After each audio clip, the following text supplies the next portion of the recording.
Is it safe to visit a non-COVID-19 patient in the hospital? What about allowing a worker into your home for repairs? Dr. Mallika Marshall joins us tonight to answer some of your coronavirus questions. Always good to see you, doctor. Let's jump right in. Carol writes on Facebook, a convenience store near my house just reopened after 2 weeks today. I found out that the owner had COVID-19, but he said he's okay now. Should I be afraid? Carol, no, you shouldn't be afraid because it's unlikely that he's still contagious 2 weeks out. And remember, when you go into the store, both you and he should be wearing masks and socially distancing anyway, so you should be okay. Teresa asks, I am 73 years old and need my furnace checked once a year.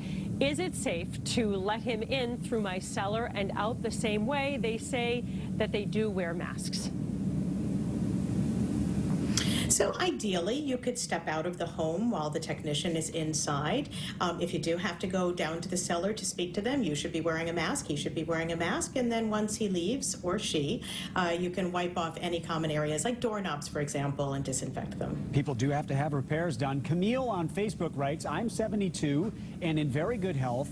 My husband is a patient at MGH. He does not have the virus. Is it safe to visit him? So as you probably know, a lot of hospitals, including Mass General, have really strict visitor policies. My understanding is that if your husband is not on respiratory precautions, then he is allowed one adult visitor. But please call the unit where he's located to make sure that's the case and to find out when would be a good time for you to visit. And several viewers, including Janet from Gardner, want to know if a new COVID-19 vaccine will include a live virus. So there are vaccines out there that use weakened live virus. The measles, mumps, rubella vaccine is an example, and people with certain conditions really shouldn't get live vaccine.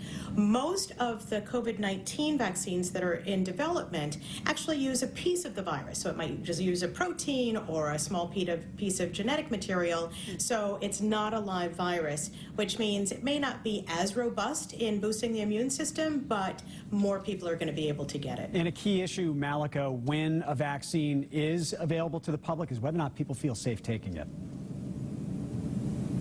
That's right. I understand that a large percentage of the population says they won't take it, but hopefully we'll have enough data to persuade people that it's safe, and we won't recommend a vaccine that isn't safe for you to use. Sure. Certainly if one comes out by the end of the year, we would be reassured by the FDA, the NIH, that it would be safe for everybody to take. Dr. Mallika, thank you. And Dr. Mallika is offering her best advice, but as always, consult your personal doctor before making any decisions about your health. If you have a question for Dr. Mallika, there are 3 ways to reach her. Her email, drmallika@cbs.com, on Twitter, @Mallika Marshall, or you can Facebook message her, Dr. Mallika Marshall.